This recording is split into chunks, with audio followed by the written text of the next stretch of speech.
When I say that Humboldt's cosmography divides astronomy and geography, I have automatically got a reminder he followed what Kant proposed in 18th century. Then Humboldt is par excellent inductive approach follower. Inductive reasoning is get to the field, observe, and thereby talk about it. Now I want you to give me the understanding, then I'll give you example.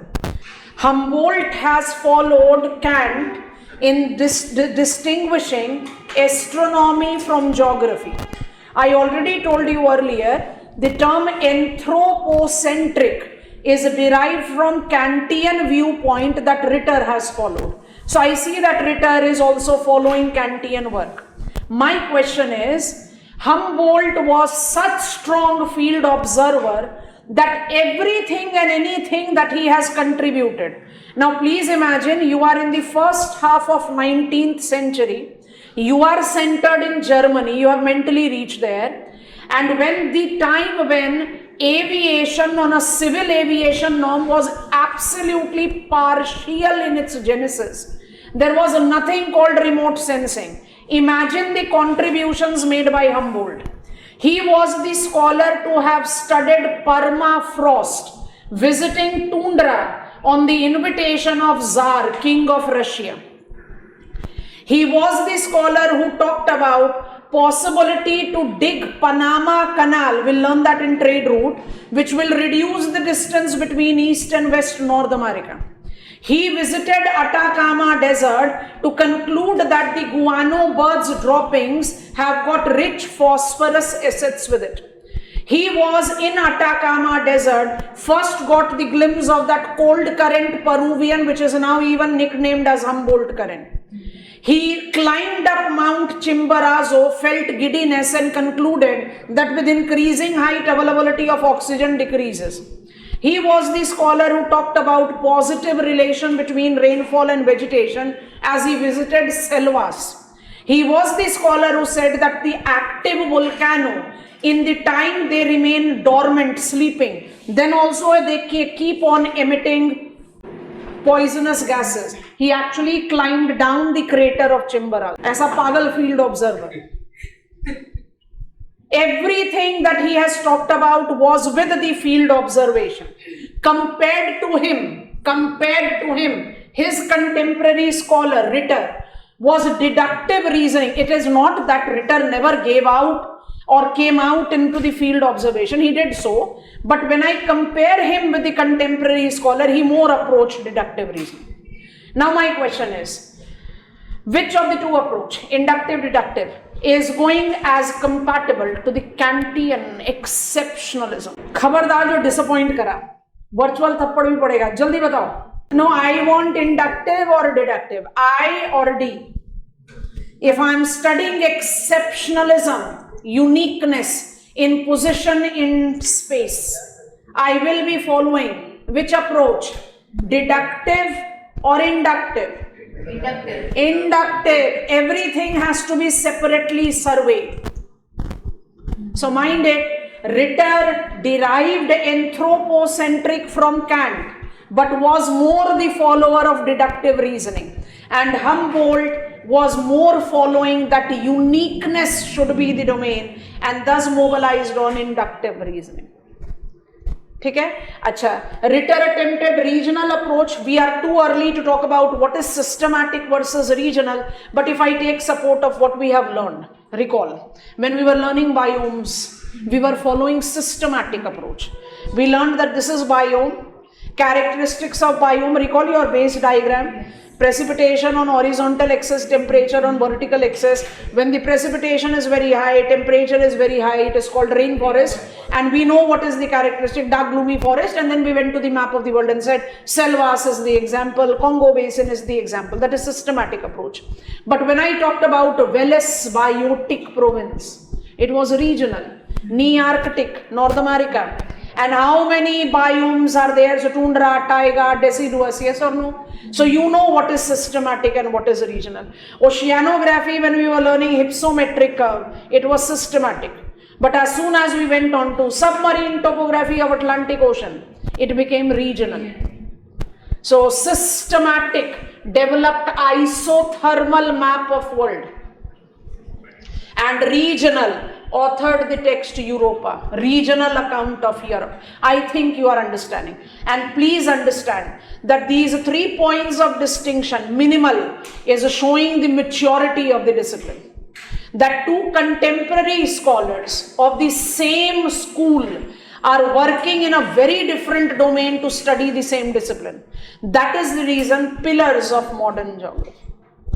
Box item is to be closed. I am on a repetition mode because we have reached a very important watershed time. So that will be a star marker point that we'll be creating before we go to our step number 3. So I'm repeating, take a deep breath, relax, remind yourself. Step number 1 of determinism is called environmentalism. Environmentalism is also called environmental determinism. It was the passive phase of determinism, which definitely had a rigid orientation. Nature was truly having the dictating norm on human activity. Technological know-how was very less. When I talk about environmentalism, I essentially take prehistoric scholars. So Hicasius, Herodotus and Strabo combined as levels of living. Aristotle, help karo. Eratosthenes and Ibn Hawkal for habitability.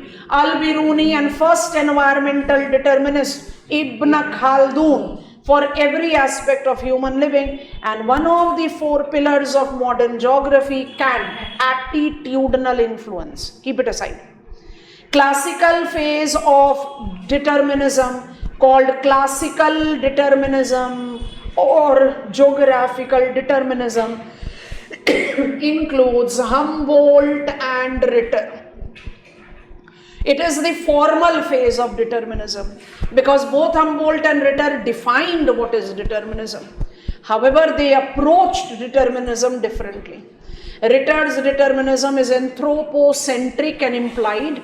Humboldt determinism is more rigid as he talks about similarity, unity, homogeneity of the natural conditions will always generate homogeneity in human response. Is block ke baad scholars name will be reduced to 4 or 5. Ideas will become much more confined. This is the lengthiest time of geographical development, has to have big list of the names. Can I proceed? Before I step number 3, it is 1859. Be very cautious of what we are picking. 1859 is the year when both Humboldt and Ritter died. And 1859 was the year when Darwin's idea, origin of the species, was published. Kindly go to your flow chart. What is step number 3? Darwin's idea started overcasting the geographical study. Getting it or not? So Ratzel, he was the disciple of whom you will let me know. He was a German scholar. And actually after Ritter, there is one more scholar. His name is Richthofen. All the German scholars were by default determinist. Richthofen have not contributed much to determinism, so we jump across him. He is a very important scholar in regional synthesis, so we'll come into our study. So after Ritter, we straightforward talk about Ratzel. बहुत ध्यान से. Ratzel proposed social Darwinism. That means I have the imprint of Darwinistic approach.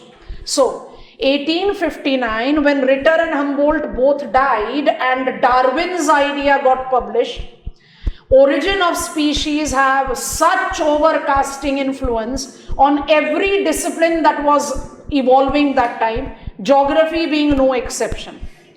Influence of Darwin, impact of Darwin's idea in geography had threefold dimension. Number 1, it is concept, it is dynamism through time. So we'll say no, that was present in geography earlier also. When I take reference of Kant's one branch, kindly help. Dynamism, that everything changes through time. Which approach, which branch of Kant? 5 branches. क्या position करो. Geography के कितने branches हैं? 5. Which branch talks about dynamism? I'm not talking about classification of phenomena. जाओ हमने बात कर रहे हैं. The concept of scientific determinism and scientific possibilism was basically the outcome of Darwin's impact on geography. So concentrate on your flowchart as I'm speaking. As I now change over to social Darwinism, please see that parallelly we have written number one, classical possibilism.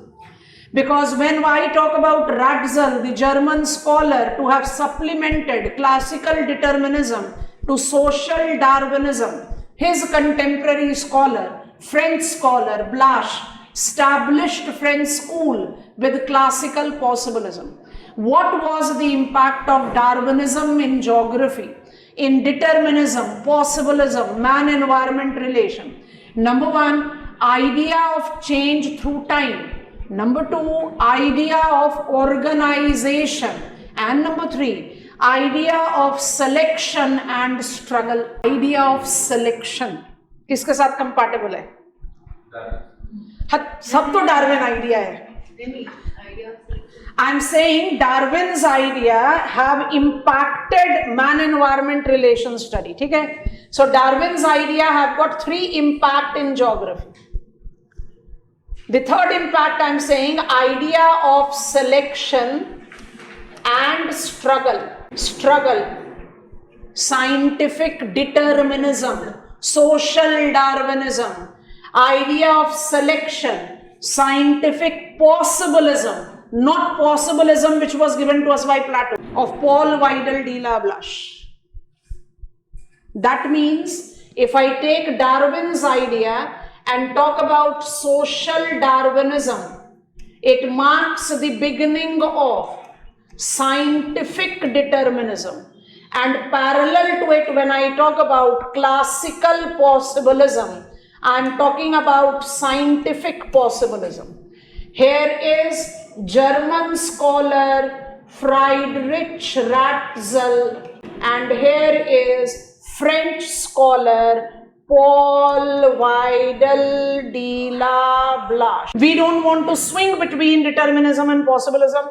We want to first complete determinism, then we'll come to possibilism. But impact of Darwinism, and that is the reason I created flowchart that way, is important milestone for us to emphasize. I think something is grabbed. अब बताइए, idea of change through time.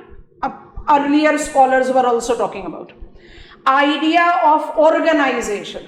Darwin's idea, natural selection, origin of species, ecology, biogeography, everything is organized. We are part and parcel of a system. Nothing goes random, yes or no?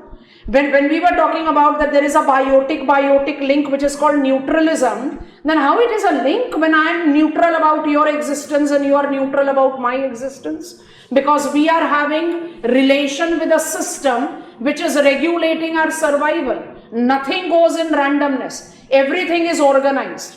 And in ecology, that is Darwin's idea, we talk about the concept of selection and struggle. That organisms struggle to survive or simply escape what they cannot face. Escaping can be two things. Recall island biodiversity, immigration plus emigration, जिसमें emigration मतलब death भी हो सकता है. I failed to struggle, I died out, or I simply moved out and selected more favorable location to live in. I think it is comfortable. Star mark pointer. Impact of Darwinism. उसी के बाद third point शुरू होगा. Impact of Darwinism. Quick pointers लिखेंगे, आपको समझा दिया. Impact of Darwinism in geography for sure. What else? Point number one. ना बॉक्स नहीं, एडिशनल है. मतलब जब आप क्लासिकल डिटर्मिनिज्म से सोशल डार्विनिज्म पर जाओगे, you should give examiner this change over. Getting it? It's a change over. You are changing over. It's not box item. Has to be written. If you are writing the chronology of development of determinism, how details you will write, that will depend on the question for sure, but you will be right. And some of these scholars like Ratzel, like Blache, like Ellen Churchill Simple, they are two big names. And that is the reason we'll see in previous year question. I started geographical thought saying our syllabus is not about scholar and contribution. Our syllabus is about idea and methods and contributors. But if you see, we have encountered a question. Simple was a strong supporter of determinism, comment. We have got that question, scholar specific. So I should be equipped enough to even attempt that kind of question, because I cannot predict question what examiner can ask. Some of these scholars are too tall, too big, and I should be aware of their contributions. I think you have understood the link, class. Please be there on your flow chart. It is social Darwinism and contemporary to it classical possibilism that marks the beginning of scientific determinism and possibilism. But definition of determinism definitely is credited to Humboldt and Ritter, that belongs to classical determinism. Now please listen to before we create our third pointer. Social Darwinism is credited to Ratzel, the German scholar. I am putting forth his deterministic idea. You tell me sounds like whom. Ratzel was very strict and rigid determinist follower. He was a very strong legacy holder of German and German ideas in geography. His deterministic idea have got its ethos as he believed similar locations develop similar mode of life. He was the disciple of Humboldt. He supplemented classical determinism to social Darwinism as he was over-inspired by Darwinistic idea. He authored two texts. Text one is called Political Geography and text two is called Anthropogeography, that means human geography. And in both these texts, he proposed organic state and society concept. Think about it. He was so influenced by Darwinistic idea that in both his texts, Political Geography take the term state, Anthropogeography take the term society. That state and society, like an organism, have got only two choices: grow, and growth is not that you are growing physically, as in you are growing in your height, you are growing in your build. Nah. Grow means grow by increasing your living space, expand. Like an organism, state and society has only two options: grow, or else you will be grown upon, you will die, your identity will be lost. And then how he integrated determinism to his Darwinistic idea. He said all the state and the society which is correlated with favorable location and superior race.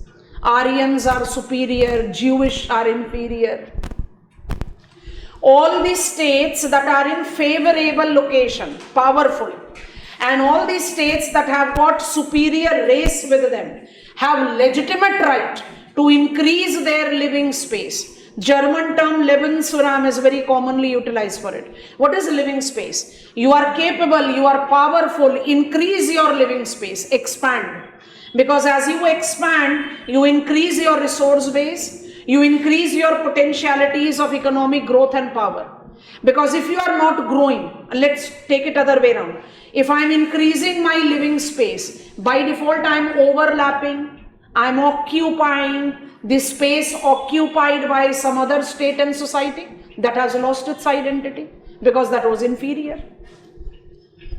Definitely organic state concept was a valid approach in political geography pre-Second World War. Some of you have learned political geography. Recall that we create organic state and geopolitical idea. That Ratzel's organic state concept after Hushofer and Jelen dies out. But it is geopolitical idea of Alfred Mahan that gives us Mackinder and Spikeman, heartland concept and rimland concept. Like if today I have to prove, I as India has to prove that I am a capable state. Number one, I am not required to go and occupy Pakistan and Bangladesh. Number two, this you can debate. I cannot do it post Second World War. But now we can debate it. After Crimea, after Ukraine and after Palestine, now we can debate. You cannot do it. UN is of no capacity. Everyone can do anything that they want to do, if there is the political vested support which is there. But the point is, I don't want to. I want to grow vertically rather than increasing my living space. So this organic state concept or organic society concept had its validity pre-Second World War and gradually died out. What is so important about Ratzel is not his organic state and society concept. As a mentor, he was such convincing with his idea. He was such strong with his perception of determinism that he created that disciple legacy that I don't see with even his senior Humboldt. Among his strong disciples, both American, actually 3 of them are there, but Dexter's work is more about crime, psychology and etc. So that doesn't fit in geography. So we avoid him. 2 of the very prominent American scholars, Ellen Churchill Simple, only female scholar in our list, and Huntington. Number 1, they were American scholars. Number 2, disciples of Ratzel. Number 3, their contribution is in 20th century. Abhi sirf ye samajhna hai. They were so inspired by deterministic teaching of Ratzel that they carried determinism to United States of America. And their rigidity of determinism was such that they actually made determinism decline out on its track. And you have to understand that I was so convinced with the idea of my mentor that I was actually negating the reality of the technological innovation which was going on, actual mobilization of human capacity, and I was simply preaching man is nothing in front of nature. So Ratzel's work has to be divided into 2. 1, he supplemented classical determinism into social Darwinism. What does that stand for? And number 2, he creating a very strong disciple legacy that will take us to some very big names when it comes to determinism.